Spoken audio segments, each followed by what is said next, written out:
ಕೂಲಿ ಕಾರ್ಮಿಕರ ಮಕ್ಕಳಿಗೆ ಡಿಸ್ಟ್ರಿಬ್ಯೂಟ್ ಮಾಡುವಂಥ ಒಂದು ಲ್ಯಾಪ್ಟಾಪ್ಸ್ ಆಗಿತ್ತು. ಇದನ್ನು ಲಾಸ್ಟ್ ಸೆಪ್ಟೆಂಬರ್ ತಿಂಗಳಲ್ಲಿ ಬೆಳಗಾವಿಯಿಂದ ತಂದು ಇಟ್ಟಿರುವಂಥದ್ದು. ಪ್ರಾರಂಭದಲ್ಲಿ ಒಂದು 4-5 ಲ್ಯಾಪ್ಟಾಪ್ಸ್ ತೊಗೊಂಡು ಹೋಗ್ಬಿಟ್ಟು ಅದನ್ನು ಸೆಲ್ ಮಾಡಲಿಕ್ಕೆ ಪಾರ್ಟಿಗಳನ್ನ ಹುಡುಕಿದ್ದಾರೆ. ಆ ಪಾರ್ಟಿಗಳು ಸಿಕ್ಕಂಥವ್ರು ಹಂಗಾಗಿ 2 SDAಗಳು ಮತ್ತು 4 ಜನ ಕಾಂಟ್ರಾಕ್ಟ್ ಬೇಸಿಸ್ ಮೇಲೆ ಇದ್ದಂಥ 6 ಸಿಬ್ಬಂದಿಗಳು ನೇರನವರ ಅವ್ರ ಪಾತ್ರ ಇರುವಂಥದ್ದು ಕಂಡುಬರುತ್ತೆ. ಮತ್ತು ಇಷ್ಟು 100 ಲ್ಯಾಪ್ಟಾಪ್ಸ್ವರೆಗೂ ಸುಮಾರು 6 ತಿಂಗಳಿಂದ ನಡೆದಿರುವಂಥ ಕೃತ್ಯ, ಇದನ್ನು ಗಮನಿಸೋದ್ರಲ್ಲಿ ಹಿರಿಯ ಅಧಿಕಾರಿಗಳು ವಿಫಲರಾಗಿರ್ಬೋದು. ಇದನ್ನು ಸಂಬಂಧಪಟ್ಟ ಇಲಾಖೆಗೆ ನಾವು ಯಾರದನ್ನು ಇದರಲ್ಲಿ ಪ್ರಮುಖವಾಗಿ ಕೆಲವು ಆರೋಪಿಗಳು, ಒಬ್ಬನೇ ಆರೋಪಿಗೆ 10-12 ವರ್ಷ ಇದೆ. ಆ ಸಮಯ ದಾಟಿ ಅಲ್ಲಿ ತಮ್ಮ ಎಸ್ಟಾಬ್ಲಿಷ್ಮೆಂಟನ್ನು ಓಪನ್ ಇಟ್ಟಿರುವಂಥದ್ದು, ಮ್ಯೂಸಿಕ್ ಸಿಸ್ಟಮನ್ನು.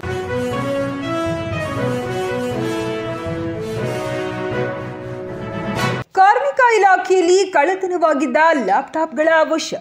ಹುಬ್ಬಳ್ಳಿಯ ಕಾರ್ಮಿಕರ ಭವನದಲ್ಲಿ ಕಟ್ಟಡ ಕಾರ್ಮಿಕರ ಮಕ್ಕಳಿಗೆ ಹಂಚಿಕೆ ಮಾಡಲು ತಂದಿಟ್ಟಿದ್ದ ಲ್ಯಾಪ್ಟಾಪ್ಗಳು ಕಳ್ಳತನವಾಗಿರುವ ಬಗ್ಗೆ ಹಳೆ ಹುಬ್ಬಳ್ಳಿ ಪೊಲೀಸ್ ಠಾಣೆಯಲ್ಲಿ ದೂರು ದಾಖಲಾಗಿದ್ದು, ಸದರಿ ಕಳ್ಳತನ ಪ್ರಕರಣವನ್ನು ಭೇದಿಸಲು ಮಾನ್ಯ ಪೊಲೀಸ್ ಆಯುಕ್ತರವರು ಕಾನೂನು ಸುವ್ಯವಸ್ಥೆ ವಿಭಾಗದ ಡಿಸಿಪಿರವರಾದ ಶ್ರೀ ಮಹಾನಿಂಗ್ ನಂದಗಾವಿ ಹಾಗೂ ಅಪರಾಧ ಮತ್ತು ಸಂಚಾರ ವಿಭಾಗದ ಡಿಸಿಪಿರವರಾದ ಶ್ರೀ ರವೇಶ್ ಸಿಆರ್ ರವರ ಮಾರ್ಗದರ್ಶನದಲ್ಲಿ ದಕ್ಷಿಣ ಉಪವಿಭಾಗದ ಎಸಿಪಿ ಶ್ರೀ ಉಮೇಶ್ ಚಿಕ್ಕಮಠ ಅವರ ನೇತೃತ್ವದಲ್ಲಿ ಹಳೆ ಹುಬ್ಬಳ್ಳಿ ಪೊಲೀಸ್ ಠಾಣೆಯ ಇನ್ಸ್ಪೆಕ್ಟರ್ ಶ್ರೀ SH ಎಳ್ಳೂರ್ ಮತ್ತವರ ಠಾಣೆಯ ಸಿಬ್ಬಂದಿ ಜನರನ್ನು ಒಳಗೊಂಡ ವಿಶೇಷ ತಂಡವನ್ನು ರಚಿಸಲಾಗಿತ್ತು.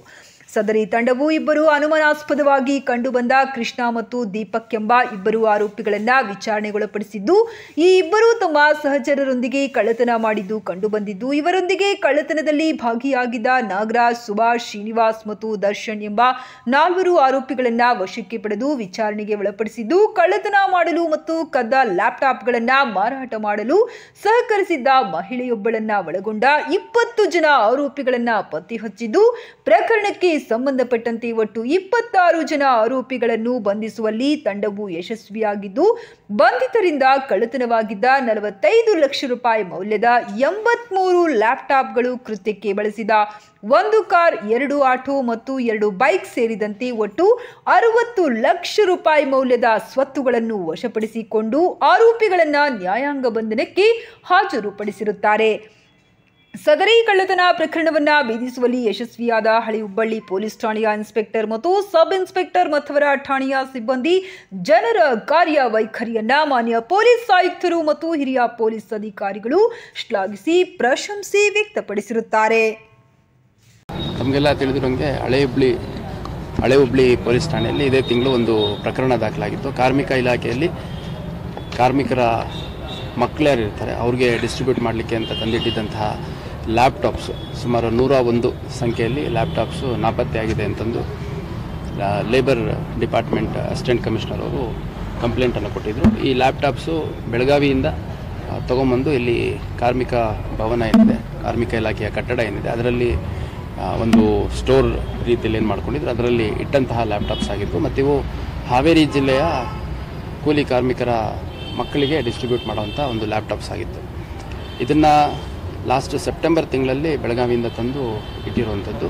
ಆಮೇಲೆ ಆಗಸ್ಟಲ್ಲಿ ಅವರು ಪರಿಶೀಲನೆ ಮಾಡಿದಂಥ ಸಂದರ್ಭದಲ್ಲಿ ಅವರ ಹತ್ತಿರ ಇರಬೇಕಾದಂಥ 250 ಲ್ಯಾಪ್ಟಾಪ್ಸಲ್ಲಿ 101 ಲ್ಯಾಪ್ಟಾಪ್ಸು ನಾಪತ್ತೆಯಾಗಿದೆ ಅಂತ ನಮಗೆ ಕಂಪ್ಲೇಂಟ್ ಕೊಟ್ಟಿದ್ದರು. ಇದರ ಮೌಲ್ಯ ಸರಿಸುಮಾರು 50ರಿಂದ 55 ಲಕ್ಷ ಅನ್ನುವಂಥದ್ದು HP ಕಂಪನಿಯ ಲ್ಯಾಪ್ಟಾಪ್ಸ್ ಇದಾಗಿತ್ತು.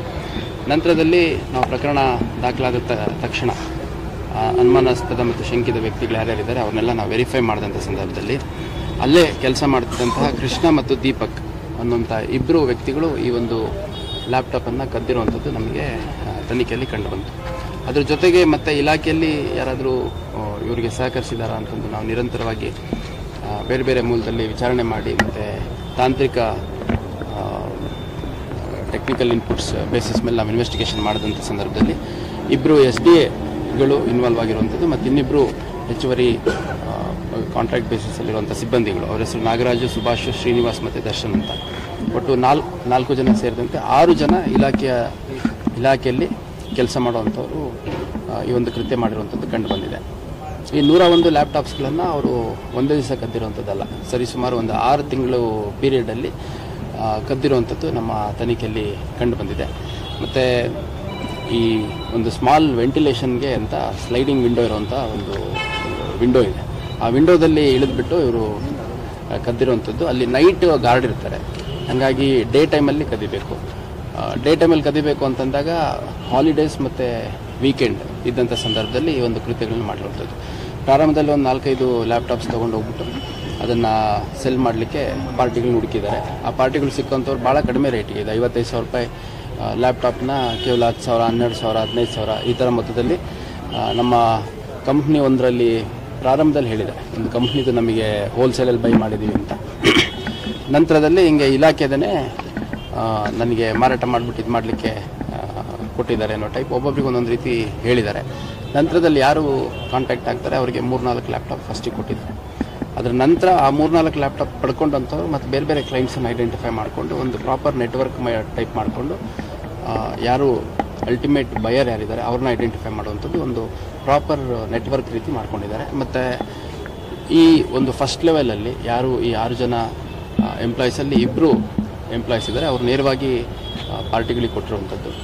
ಆ ಫಸ್ಟ್ ಲೆವೆಲಲ್ಲಿ ಇದ್ದಂತಹ ಸುಮಾರು 16-17ಕ್ಕೂ ಹೆಚ್ಚು ಜನ ಆರೋಪಿಗಳು ಯಾರಿದ್ದಾರೆ ಅವ್ರನ್ನ ಕೂಡ ನಾವು ವಶಕ್ಕೆ ತೊಗೊಂಡು ವಿಚಾರಣೆ ಮಾಡಿದಂಥ ಸಂದರ್ಭದಲ್ಲಿ ಅದು ಕಳ್ಳತನದ ಲ್ಯಾಪ್ಟಾಪ್ ಅಂತ ಗೊತ್ತಿದ್ದಾಗ್ಯೂ ಕೂಡ ಇವರೇ ಅಡ್ವಾನ್ಸ್ ಕೊಟ್ಬಿಟ್ರು. ಅಂದರೆ ಇನ್ನೊಂದು 2 ಲ್ಯಾಪ್ಟಾಪ್ ಬೇಕು, ನಮಗೆ 3 ಲ್ಯಾಪ್ಟಾಪ್ ಬೇಕು, ಆ ಥರ 5,000, 10,000, 6,000, 5,000 ಈ ಥರ ಎಲ್ಲ ಅಡ್ವಾನ್ಸ್ಗಳನ್ನ ಕೊಟ್ಟು ಕದಿಯೋದಕ್ಕೆ ಪ್ರೇರೇಪಣೆ ಕೂಡ ಮಾಡಿರುವಂಥದ್ದು. ಸೊ ಕ್ಲಿಯರ್ ಕಟ್ ಕೇಸ್ ಒಂದು 25-26 ಜನರ ಮೇಲೆ ಆಗುತ್ತೆ.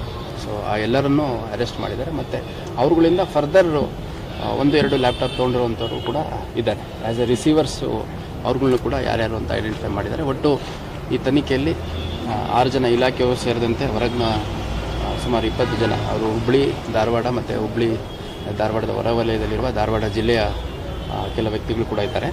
ಅವ್ರುಗಳನ್ನ ವಶಪಡಿಸ್ಕೊಂಡಿದ್ದೀವಿ. ಮತ್ತು ಇದರಲ್ಲಿ ಒಟ್ಟು 83 ಲ್ಯಾಪ್ಟಾಪ್ಗಳನ್ನು, ಒಂದು ಕೃತ್ಯಕ್ಕೆ ಬಳಸಿದಂಥ ಕಾರು, 2 ಆಟೋ, 2 ಬೈಕ್ ಸೇರಿದಂತೆ ಸುಮಾರು 50 ಲಕ್ಷಕ್ಕೂ ಹೆಚ್ಚು ಮೌಲ್ಯದ ಲ್ಯಾಪ್ಟಾಪ್ಗಳನ್ನ ನಾವು ವಶಪಡಿಸ್ಕೊಳ್ಳೋದ್ರಲ್ಲಿ ಯಶಸ್ವಿಯಾಗಿದ್ದೇವೆ.